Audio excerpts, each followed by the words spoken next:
अस्सलामुअलैकुम, कैसे हैं आप सब। उम्मीद है कि सब ठीक होंगे और अपनी फैमिलीज़ के साथ सेफ होंगे। अल्हम्दुलिल्लाह मैं भी बिल्कुल ठीक हूँ। आप सबकी दुआ और सपोर्ट का बहुत बहुत शुक्रिया। क्या मजबूरी शबाना जी की भतीजी को उनके घर खींच कर लाई, आखिर क्या वजह है कि कभी जिस भाई के बच्चों को शबाना जी ने मुंह नहीं लगाया, कभी उनको अपने खुशियों में शामिल नहीं किया और वो लड़की खुद चल कर उनके घर आ गई। ठीक है, इस पे बात होगी। उसके बाद बात होगी कि जिस दिन रिएक्शन नहीं आता, शबाना जी को लगता है कि आज कुछ कमी सी है और जानबूझकर नेक्स्ट वीडियो में रिएक्शन वालों को उकसाने की कोशिश की जाती है। इस पे भी बात करेंगे और साथ में बात करेंगे कि क्या शबाना की बेटियों का घर रिएक्शन वालियाँ ख़राब करना चाहती हैं।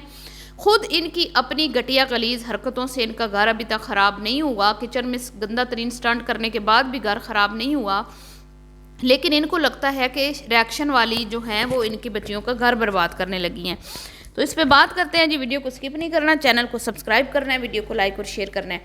सबसे पहले तो मैं बात करूंगी, आप सबको मैं बताऊं कि जो शबाना है ये इतनी मुनाफिक औरत है कि इसकी भाभी का अभी हाल ही में इंतकाल हुआ है और इसने अपनी वीडियोज़ में उसके बारे में ज़िक्र नहीं किया। कहीं पर भी उसने गलती से भी इस बात का जिक्र नहीं किया कि मेरी जो भाभी हैं उनका इंतकाल हो गया। पिछले दिनों अगर आपको याद हो, शायद रमज़ान में या इस तरह, उससे पहले इसके बड़े जेठ का इंतकाल हुआ था, तो फिर भी इन्होंने एक सरसरी सा जिक्र किया था जिसमें इन्होंने कहा, इसने किया था कि मेरे जेठ का इंतकाल हो गया, बस उसके अलावा कोई नहीं। और फिर वो 40वां था, उस पर इसने ये लेके गई थी मुअत्तर को। वो भी जब दुनिया ने इनकी टांगें खींची, लोगों ने इनको बुरा भला बोला कि भाई ये तुम किस तरह के लोग हो कि तुम्हारे भाई बड़ा जो बाप की जगह होता है वो मर गया है और तुम लोगों को, तुम्हारी औलादों को, तुम्हारी बेटियों को तौफीक ना हुई अपनी वीडियोज़ में उसका जिक्र करने की। कोई उसके लिए साले सवाब हो जाता है या उसके घर अफसोस के लिए चली जाती हैं। आखिर सगा चाचू था, तो बड़ी बेशर्म ये खातून है। फिर ये वो चेलम पे अपनी लेके चली गई बहू को। फिर भी इसकी बेटियों ने चेलम का भी जिक्र ना किया, सगा चाचू सगा, और ना ये गई उनके घर। ये इस तरह की इसकी बेटियों की तरबियत है। फिर ये कहती है तरबियत। और अब जी ये भाभी का चेलम था जिस पे ये उसकी बेटी आई हुई थी कराची से। हैदराबाद में ही वो रहते थे और यहीं पे उसकी डेथ हुई है। लेकिन देख लें आप लोग कि हैदराबाद में रहने के बावजूद भी ना तो इस खातून ने किसी वीडियो में जिक्र किया, ना कोई कम्युनिटी पोस्ट लगाई, ना किसी को ये बोला कभी दुआ कर दें मेरी भाभी का इंतकाल हो चुका है, ना ये वहाँ पे कोई इसने वीडियो शेयर की कि मैं जा रही हूँ, हमारे घर में बड़ी परेशानी बन गई है, बल्कि ये अपने बेटे की बात पक्की का कंटेंट चलाती रही। ये है इनकी रियलिटी, ये है इनके रिश्ते, ये हैं ये लोग दोगले दो मुँहे लोग जो आपको कुछ और दिखाते हैं और रियल में कुछ और हैं ये लोग। अब जी ये आई है इसकी भतीजी, और ये भी मैं आपको बता दूं कि ये इतनी मुनाफिक औरत है कि इसके अपने सगे भाई की बेटियां जवान कवारी बैठी हुई हैं और वो उनका बाप भी नहीं है उनके सर पे, वो भी इसका भाई मर गया बेचारा, लेकिन इसने अपनी भतीजी का रिश्ता नहीं लिया अपने बेटे के लिए। ये भी आप नोट करें कि तू इतनी अच्छी है, तू इतनी चंगी फुफ्फो है जो तू उसको, अपने भतीजी को, उसके आने का तूने फ़ायदा उठा के अपने लिए चापलूसियों उससे भी करवा ली और अपने खुद के। ये पहली औरत जो मैंने देखी है जो खुद की तारीफ़ें करती है हर वीडियो में। कोई इसके घर आ जाए तो उसको पास बिठा के ये अपनी जो है ना उससे ज़बरदस्ती खुशामदें और तारीफ़ें करवाती है और अपनी भी खुद करती है। ये अपने मुँह मियाँ मिट्ठू बनती है। तो जो तुम बातें करती हो ना उसके मुताबिक तुम्हारा अमल कख भी नहीं है शबाना मैडम, कख भी नहीं है। अब वो चेलम पे आई हुई है और वो इनसे मिलने आई है, लेकिन आप इसका दोगलापन देखें कि ये उस भाभी के चेलम पर नहीं गई, ये घर में बैठी हुई है। घर में इसकी बेटियां जो हैं वो अपने बिजनेस स्टार्ट कर रही हैं, ये अपने बेटे की बात पक्की कर रही है और वो अम्मा का 40वां चेलम पे आई हुई है और वो बेचारी आई है इनके घर। पता नहीं, मुझे कोई पता नहीं कि कौन सी मजबूरी उस लड़की को इनके घर में खींच के लाई है। उसकी माँ मरी हुई है और अभी अभी मरी है, इसने नाम तक नहीं लिया। हाँ, और क्योंकि उसी की वो यही कह रही थी ना शबाना के अपनी अम्मा के चेलम पे आई हुई है ये कराची से, तो इसके बावजूद वो इनके घर चल कर आई है। जबकि इसने अपनी बरादरी में से किसी को ना तो अंबर की शादी में इनवाइट किया था और ना ही तहसीन की बात पक्की में इनके घर कोई, इनके ख़ानदान, इसका खूनी रिश्ता सिवाय एक वो बड़ी बहन के इनके घर में कोई नहीं आता। एक उस बड़ी बहन के अलावा इसके घर कोई नहीं आता, सिर्फ़ और सिर्फ वो आती है और उसकी एक बेटी, शायद वो जो इसकी देवरानी, जिठानी देवरानी है गुड़िया की, उसके अलावा वो उस गुड़िया से भी उसकी कोई इतनी ख़ास नहीं बनती। आगे मज़े की बात ये है, ये इस तरह की दोगली और मुनाफिक औरतें, और यहाँ पे बैठ के लोगों को रिश्तों के तकद्दुस के ऊपर लेक्चर देती है, ये लोगों को बता रही होती है रिश्ते ऐसे निभाए जाते हैं। और बीबी, क्या हम तुझे देख नहीं रहे पिछले कई सालों से कि तू कितने रिश्ते निभा रही है? वो एक तेरी बड़ी बहन और एक तेरा भाई पहले वो आता था, वो भी अब उसकी मेरे ख्याल में डेथ हो गई है, वरना तू तो इतनी मुनाफिक है, ना तू कभी किसी के घर जाती है और ना कोई तेरे दरवाजे पे आता है। क्योंकि मुझे तुम लोगों ने अपनी वीडियोस में ये बातें कई बार शेयर की हैं कि मेहमान आए तो वो हमें जादू टोना हम पे करके जाते हैं, तवीज़ डाल के जाते हैं। तुम लोगों की ऐसी ज़हनीयत है, तो इस वजह से आप तुम लोग शायद बुलाते भी होंगे तो वो लोग नहीं आते होंगे। जैसे कि तुम्हारी बेटी की शादी में जब वो लोग नहीं आए, बेटियों से बढ़ के क्या होता है, बेटों की शादी में ना लोग आए तो भी कोई नहीं, लोग कहते हैं खैर है, लेकिन बेटी हो तो बेटी की शादी में जाना लाजमी है भाई, ही कि बेटियां सब की साझी होती हैं।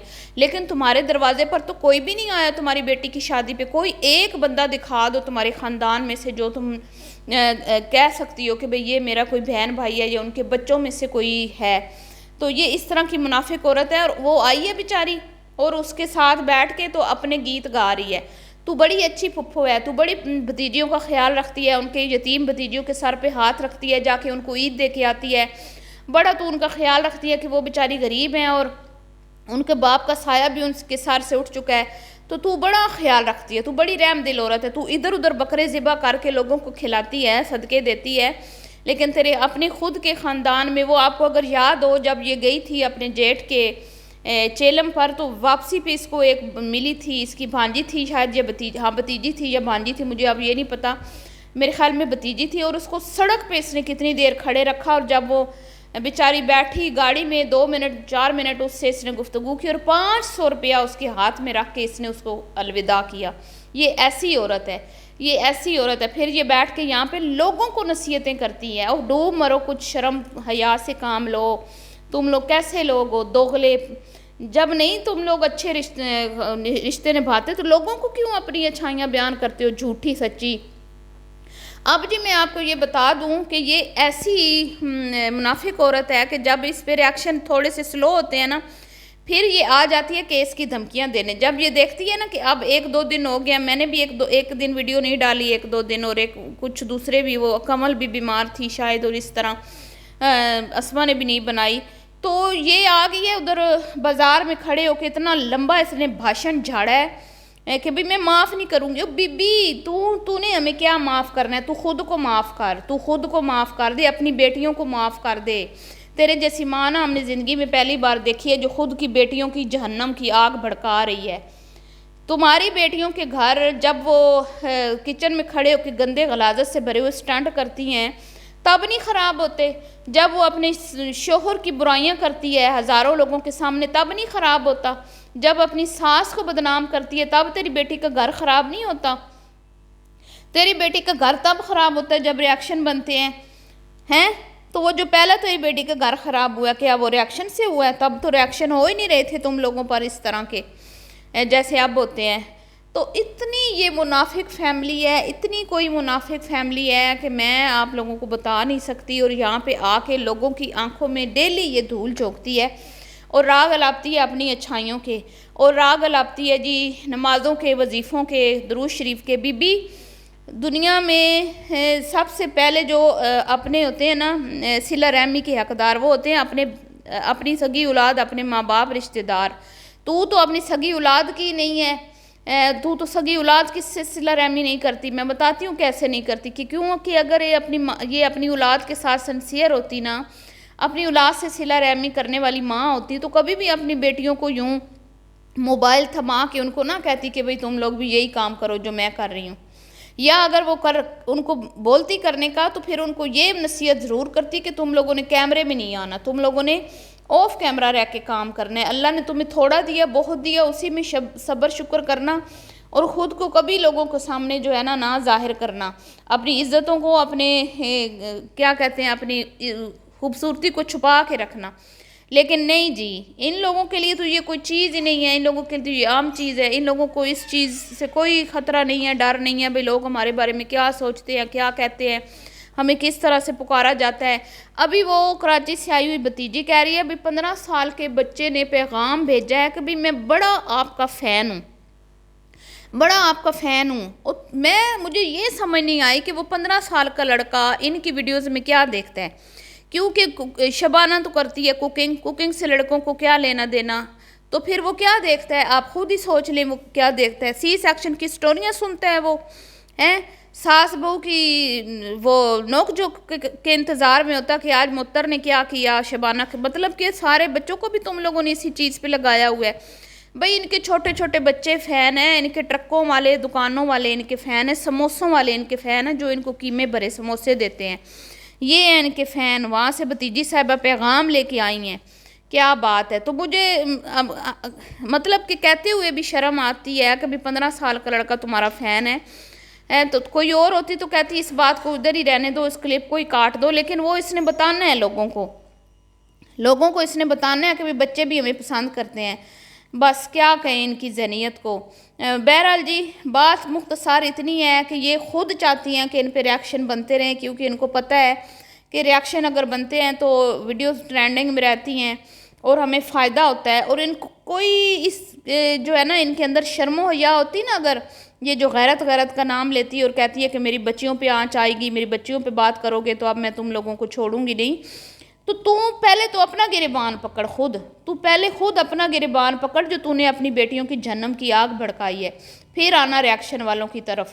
पहले खुद दोनों मियाँ बीवी अपने गिरेबान में झांको, खुद के मुंह पे चपेड़े मारो कि ये हमने क्या जुल्म किया अपनी सगी औलाद पर, फिर दूसरों की तरफ आना। तो वीडियो पसंद आई हो तो लाइक शेयर कीजिएगा, चैनल को सब्सक्राइब कीजिएगा और अपनी राय का इजहार कीजिएगा कि ये जिस तरह अपनी भतीजी को पास बिठा के खुशामतें कर रही थी क्या ये सही था। अल्लाह हाफिज़।